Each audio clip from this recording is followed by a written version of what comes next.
The stars shook when the Kythera moved through space. Their ships were black metal mountains that blotted out suns and cast shadows over entire worlds. For 3,000 years, no living thing in the galaxy had dared to stand against them. Commander. Zethkar stood 12 feet tall on the bridge of his warship. His body was covered in thick shell armor that could stop bullets. His 4 arms ended in claws sharp enough to cut through steel. His eyes glowed red in the darkness of space. He was death-walking, and he knew it. Below him, another world burned. The people of this planet had tried to fight back. They built energy shields around their cities. They fired plasma cannons at the Kythera ships. They begged their gods for help. None of it mattered. It never did.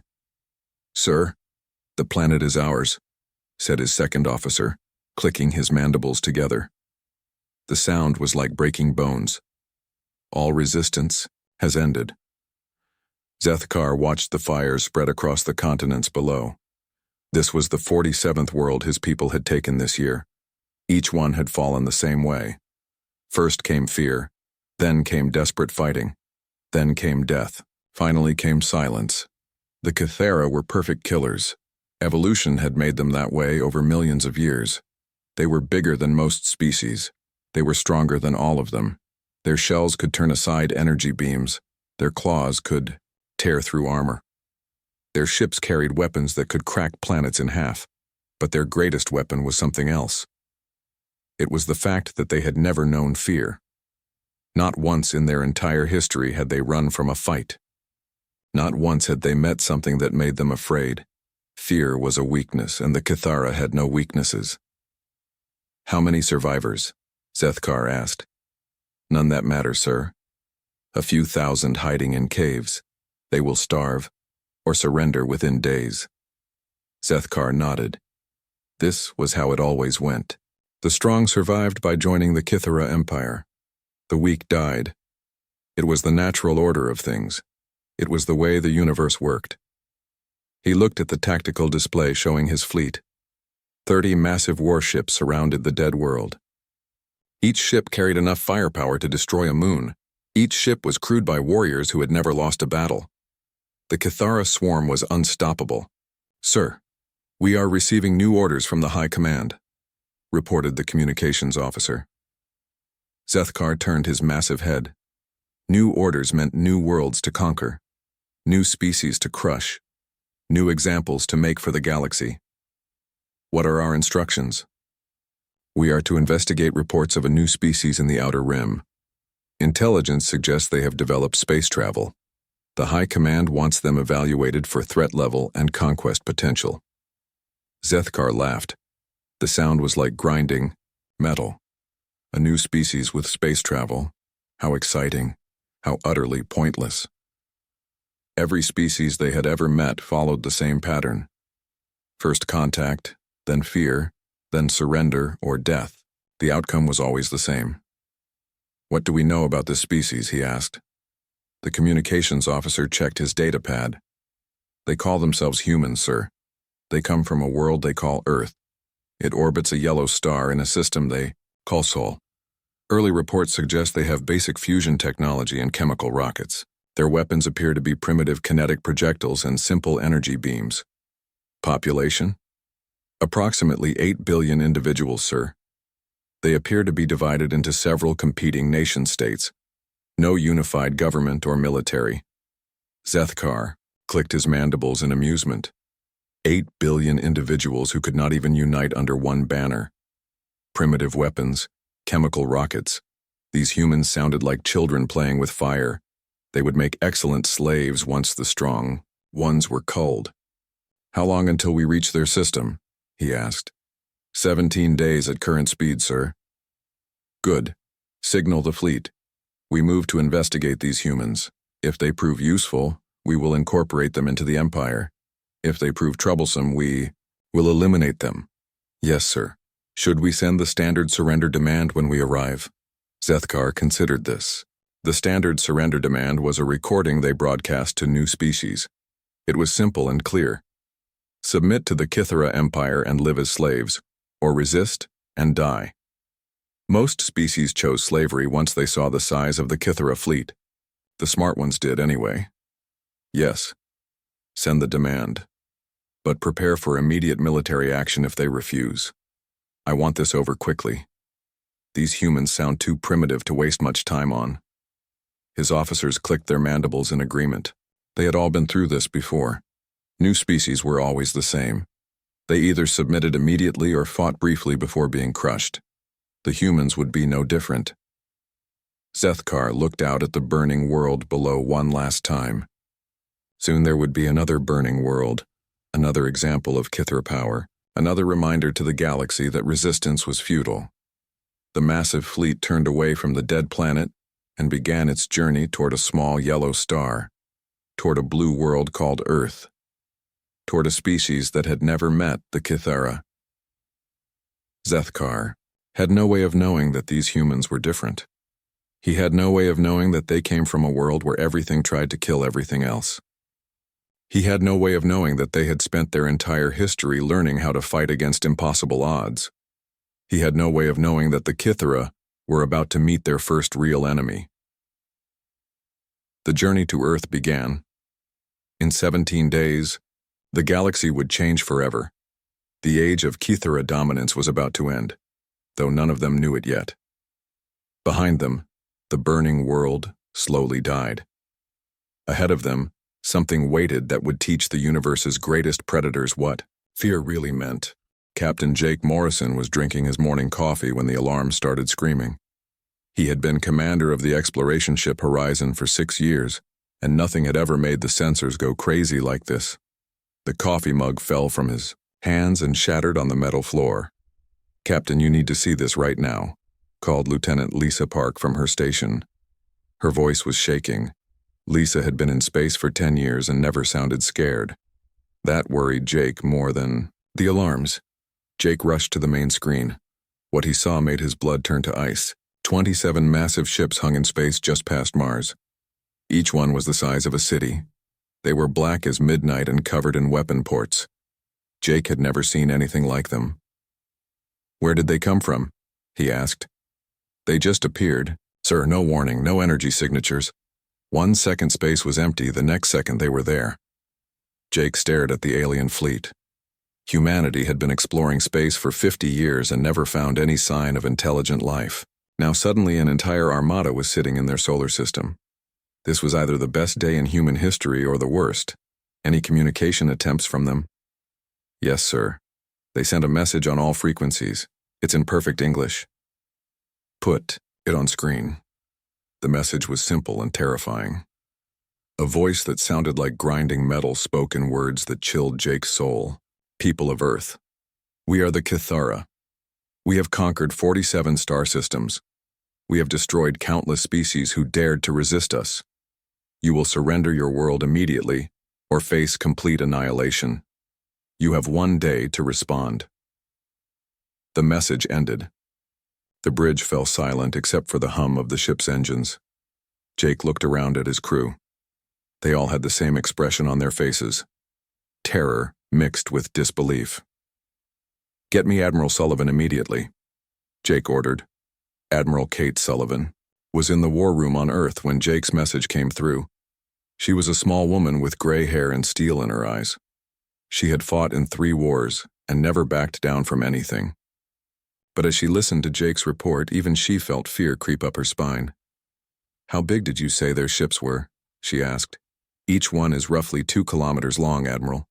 Our entire fleet could fit inside just one of their vessels."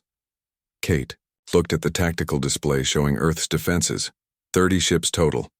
Most of them were exploration vessels with light weapons bolted on as an afterthought. Against an enemy this size, they might as well throw rocks. "Admiral, what are your orders?" asked Colonel Ben Hayes. He was Kate's ground commander, a tough man who had seen combat on Mars and the asteroid belt. "We need to know more about these Kythera before we make any decisions. Captain Morrison, I want you to take the Horizon closer, to their fleet. Stay out of weapons range, but get us better readings on their technology." "Ma'am, with respect, that sounds like suicide," Jake replied. "Maybe, but we need intelligence more than we need one exploration ship." If they wanted to destroy us immediately, they would have done it already. The fact that they gave us a day means they want something from us alive. Jake swallowed hard. He knew Kate was right, but that did not make the mission any less terrifying. Understood, Admiral. Moving to intercept. The horizon began its approach toward the alien fleet. As they got closer, the true size of the enemy ships became clear. They were not just big, they were enormous. The smallest one could have held Earth's entire space fleet inside its cargo bay. Captain, I'm picking up energy readings unlike anything. In our databases, reported Lisa, these ships have power sources that make our fusion reactors look like candles. Jake nodded grimly. He was starting to understand just how outmatched humanity was. But something else was becoming clear too. The aliens had given them a day to surrender. Why? If they were so powerful, why not just attack immediately? Lisa, record everything. I want detailed scans of their hull composition, energy signatures, weapon configurations, everything. Already on it, sir. As they watched, one of the smaller alien ships began moving toward them.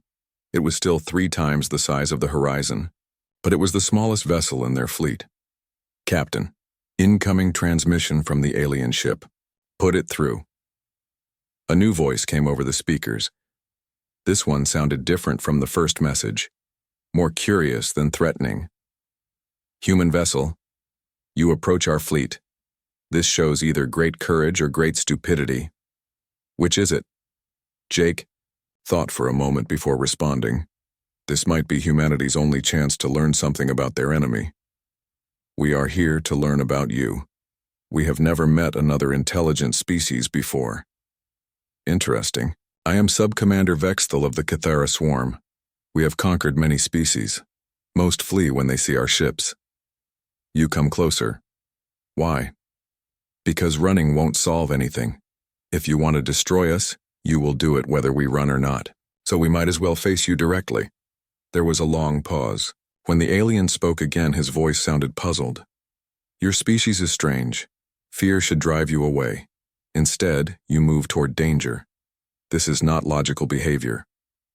Logic isn't everything, Jake replied. Sometimes you have to do what's right instead of what's smart. Another pause. I do not understand this concept, but you have provided useful information about your species. Return to your world, human. Tell your leaders that the Cathara do not make empty threats. Surrender or die. There are no other options. The alien ship moved away, returning to the main fleet. Jake ordered the Horizon to head back to Earth. They had learned something important. The Cathara were confused by human behavior. That might be an advantage somehow. Back on Earth, Admiral Sullivan studied the intelligence reports from the Horizon. The enemy was more powerful than anything humanity had ever imagined. Their technology was centuries ahead. Their ships were massive. Their weapons could probably destroy entire cities with single shots. But they had also revealed something about themselves. They expected fear. They expected surrender. They had probably never fought an enemy that refused to give up when faced with impossible odds. Colonel Hayes, Kate said quietly, send a message to all Earth forces. Full mobilization. Every ship, every weapon, every soldier. Ma'am, we can't possibly win against those odds. Kate smiled for the first time since the aliens had arrived. Ben, you're thinking like they expect us to think. Maybe we can't win. But that doesn't mean we can't fight. And if these Cathara have never met a species that fights when they should surrender, then we're about to teach them something new. The day was almost over. Soon humanity would have to give their answer to the Cathara demand. Kate already knew what that answer would be.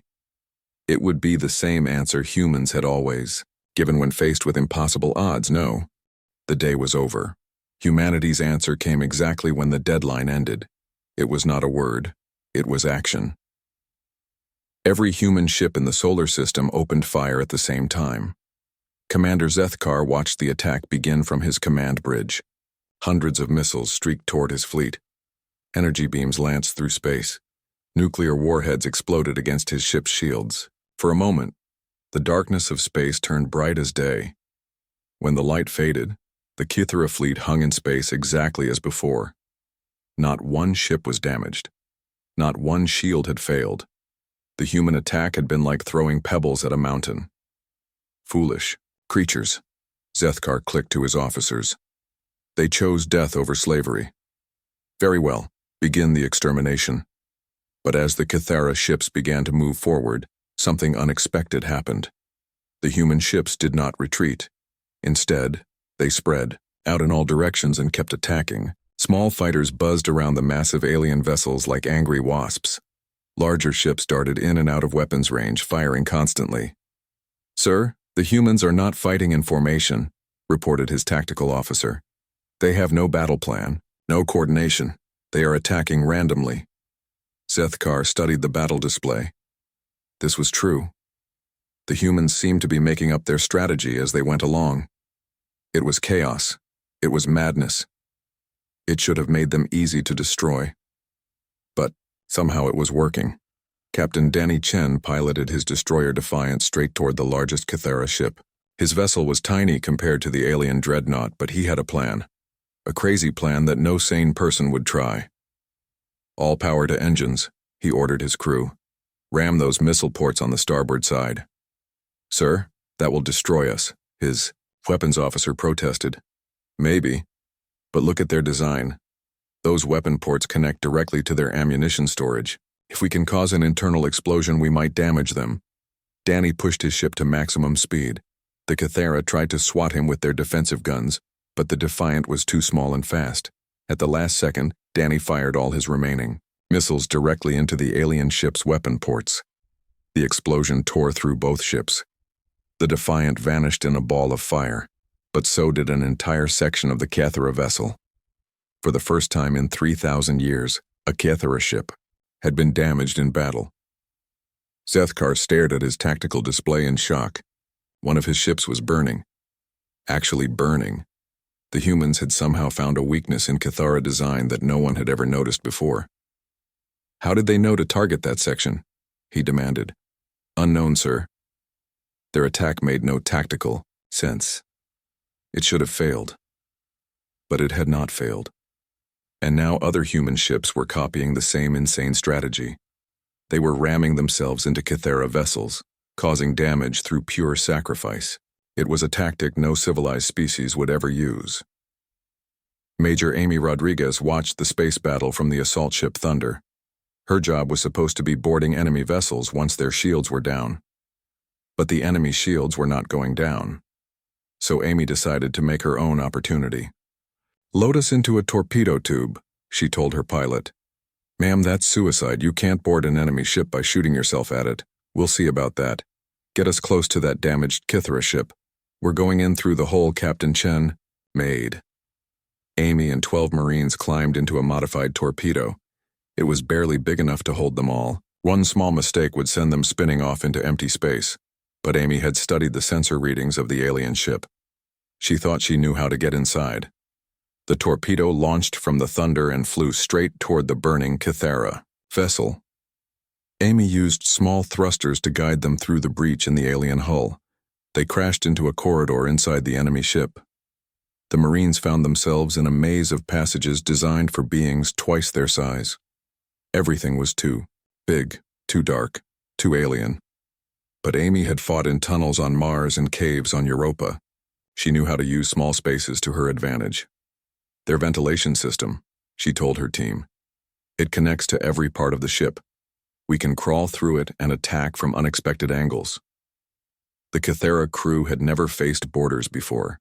Their own species was too large to hide or use stealth. They expected enemies to meet them in direct combat.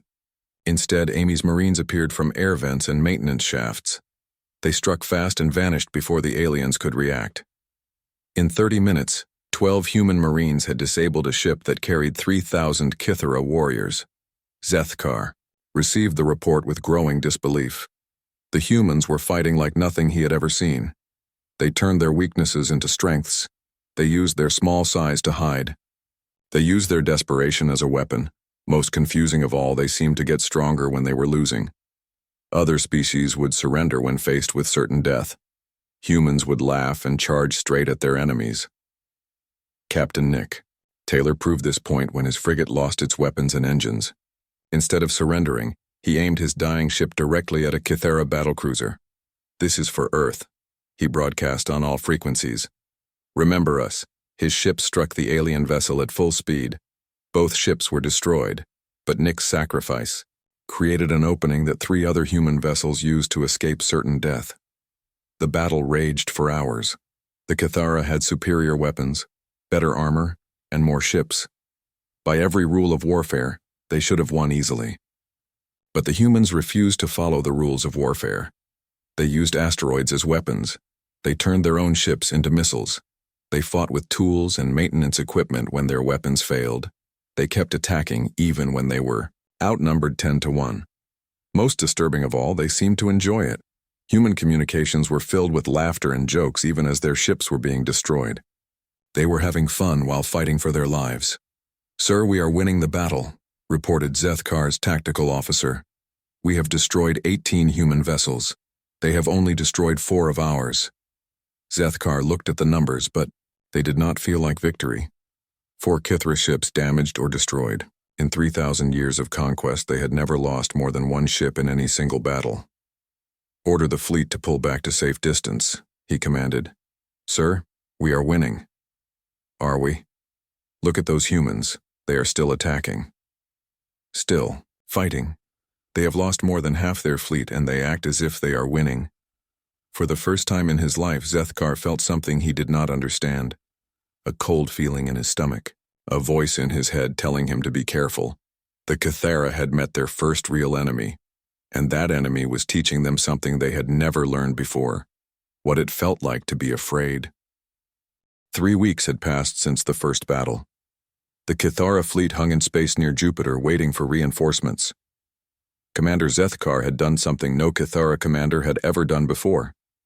He had asked for help. The message he sent to the High Command was simple but shocking. "Human resistance stronger than expected. Request additional forces for complete conquest." The reply came back immediately. "Explain. You have 30 ships against primitive species. Why do you need reinforcements?" Zethkar stared at the message for a long time before answering. How could he explain what the humans were doing? How could he describe enemies who fought harder when they were losing? How could he make the High Command understand that these primitives were different from every other species they had conquered? "Humans do not follow expected behavioral patterns," he finally replied. "They do not surrender when facing superior force. Recommend caution." The response was immediate and harsh. "You are Kythera. There is no enemy you cannot defeat. Complete your mission or face consequences." Zethkar closed the communication channel. The High Command did not understand. They had not seen what he had seen. They had not watched humans turn themselves into weapons.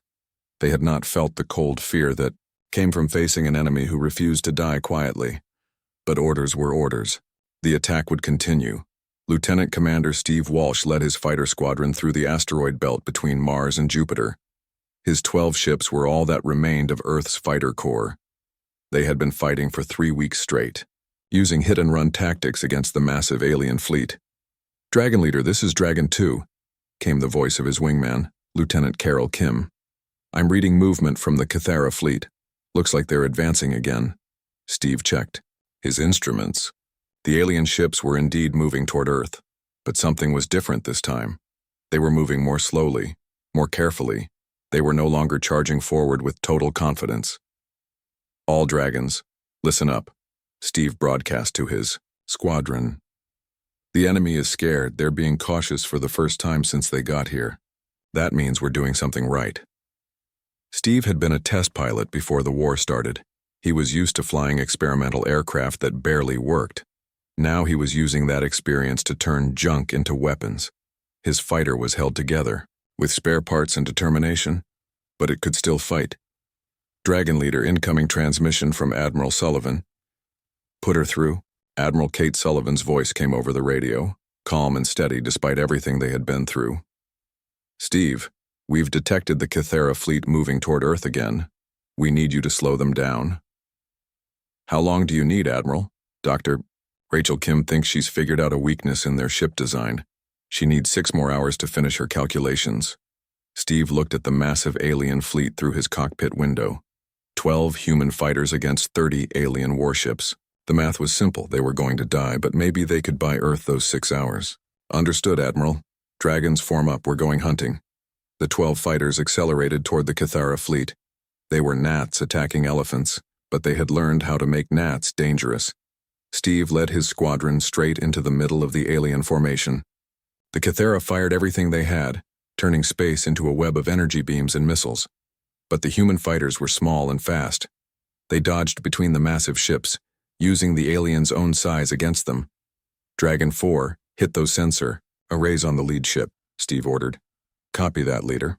The fighters swarmed over the Cathara vessels like angry insects.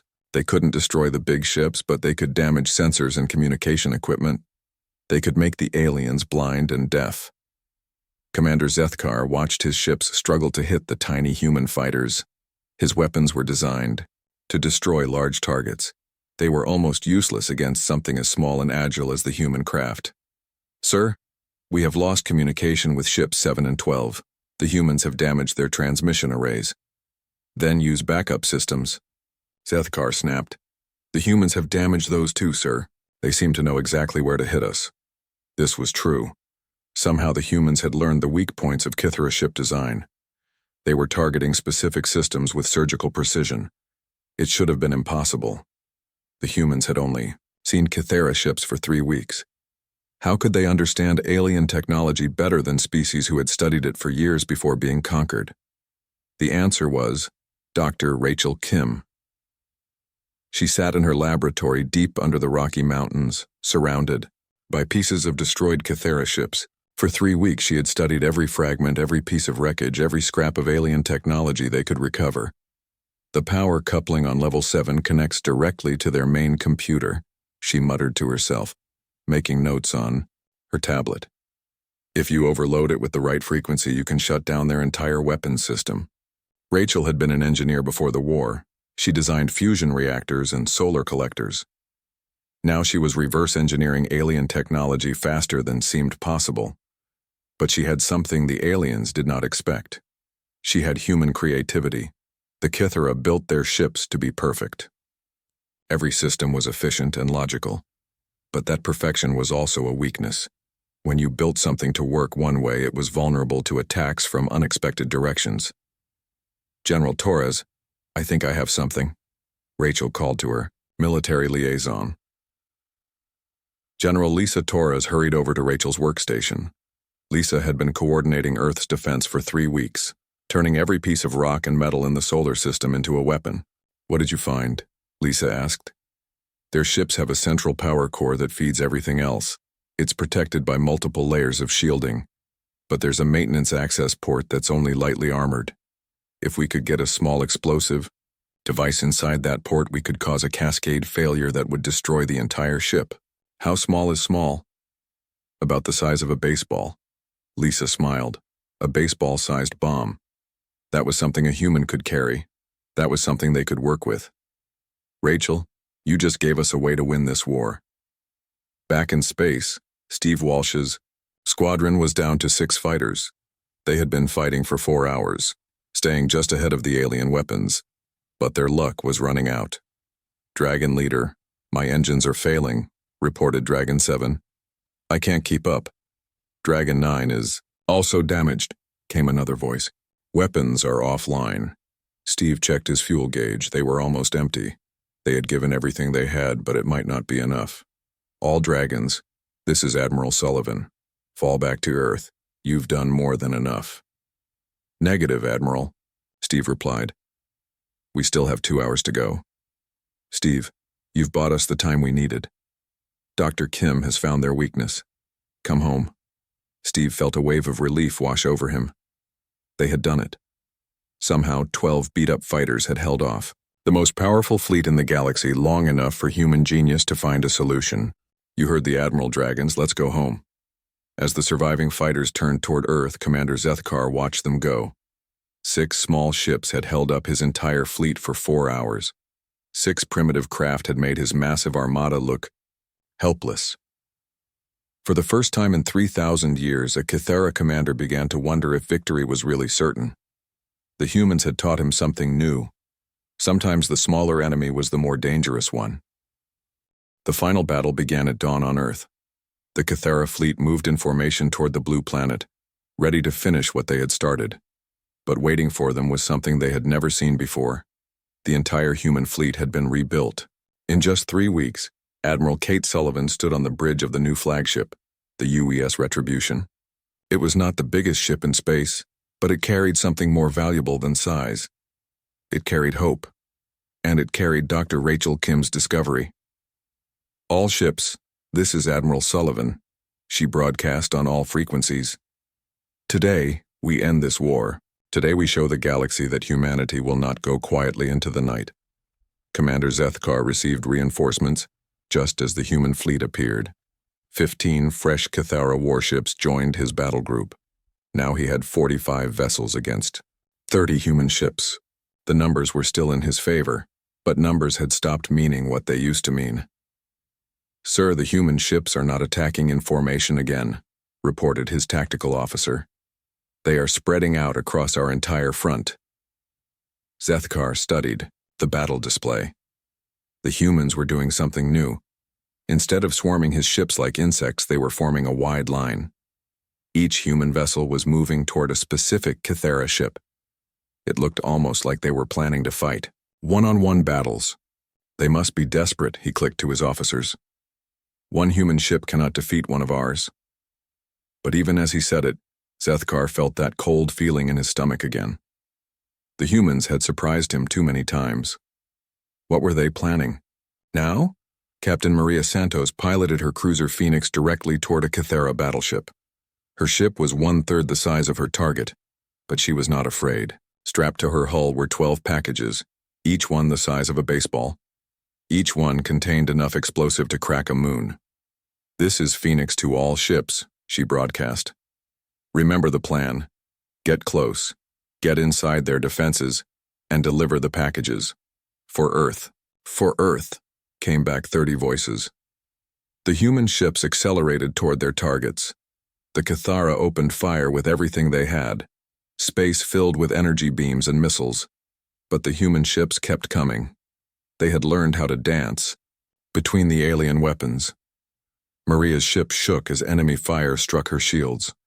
Alarms screamed in her ears. Her engines were overheating. Her weapons were offline. But she was close enough now. "Launching boarding pods," she announced. 12 small pods shot out from the Phoenix and slammed into the hull of the Kythera ship. Each pod carried a single Marine with a single bomb. Their job was simple. Get inside the enemy ship and plant the explosive in the right place. Sergeant Tony Rodriguez was in the first pod to hit the alien vessel. He cut through the hull with a plasma torch and crawled inside. The corridors were dark and filled with the clicking sounds of Kythera voices, but Tony had memorized the ship's layout from Dr. Kim's drawings. "Package 1 in position," he reported, over his radio. He planted the bomb next to a power coupling and activated the timer. 30 seconds to get out. All across the Kythera fleet, the same scene was playing out. Human Marines were inside alien ships, planting bombs in exactly the right places. The Kythera tried to stop them, but they were not used to fighting enemies inside their own vessels. "Sir, we are detecting multiple hull breaches across the fleet," reported Zethkar's damage control officer. "The humans are inside our ships. Send security teams to stop them." "We are trying, sir. But the humans are very small. They can hide in spaces we cannot reach, and they are moving through our maintenance tunnels." Zethkar felt panic rising in his chest. This was wrong. This was not how battles were supposed to work. Enemies were supposed to fight ship against ship, weapon against weapon. They were not supposed to crawl inside your vessel like parasites. The first explosion lit up space like a new star. The Kythera battleship Void Render simply came apart as its power core overloaded. Then another ship exploded, then another. In 5 minutes, 12 Kythera vessels were destroyed. Not damaged. Destroyed completely. "Impossible," Zethkar whispered. "This is impossible." But it was happening. The humans had found a way to turn the Kithara's own power against them. They were using alien technology to destroy alien ships. Captain Jake Morrison watched the explosions from the bridge of his new ship, the Horizon 2. The first Horizon had been destroyed in the opening battle, but Jake had survived. Now he was leading a squadron of fighters in the final attack. All fighters target the remaining command ships, he ordered. Don't let them escape to warn their homeworld. The surviving Kithara ships were trying to retreat. For the first time, in 3,000 years they were running from a battle. But the human fighters were faster. They swarmed over the fleeing vessels, planting more bombs, causing more explosions. Zethkar's ship was one of the last to die. As the explosions tore through his vessel, he sent one final message to the Kithara High Command. It was not a report of victory, it was a warning. The humans are not like other species. They do not fear death. They do not surrender when they should. They turn weakness into strength. They are dangerous beyond measure. Do not underestimate them again. The message ended as his ship exploded. Admiral Sullivan watched the last Kithara vessel die in flames. The battle was over. Humanity had won. But the cost had been terrible. Half the human fleet was gone. Thousands of brave men and women had died. Admiral, we're receiving surrender requests from Kithara colonies throughout the galaxy, reported her communications officer. Kate was not surprised. News of the fleet's destruction would spread quickly. Other species that had been conquered by the Kithara would hear that the great empire had been defeated. They would know that the galaxy's most feared predators had finally met their match. Send a message to all alien civilizations, Kate ordered. Tell them that Earth is willing to discuss peace, but also tell them that humanity will defend itself against any aggressor. We are not looking for an empire, but we will not be anyone's slaves. The message went out on all frequencies in all known languages. It was simple and direct. Humanity was now a player in galactic politics. They had announced their presence with the destruction of the most powerful military force in known space. Dr. Rachel Kim sat in her laboratory, studying new pieces of alien technology. The war was over, but her work was just beginning. There were other species out there. Some might be friendly, others might be hostile. Humanity needed to be ready for whatever came next.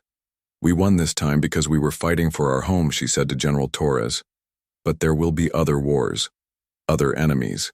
We need to stay ahead of them. What do you recommend? Lisa asked. We learn everything we can about alien technology. We build better ships, better weapons, better defenses, and we make sure that every species in the galaxy knows one thing about humans. Which is, Rachel smiled. It was not a nice smile. It was the smile of a predator who had just discovered how sharp her teeth were. We are not the prey. We are the hunters now. The war with the Kithara was over, but it was just the beginning of humanity's journey into the stars. They had learned something important about themselves during the fighting. They were not just another species trying to survive in a hostile galaxy. They were something new, something dangerous, something that could take the worst the universe had to offer and turn it into a weapon. The galaxy would never be the same.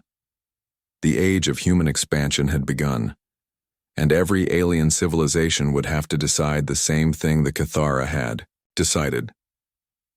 Do we fight them or join them?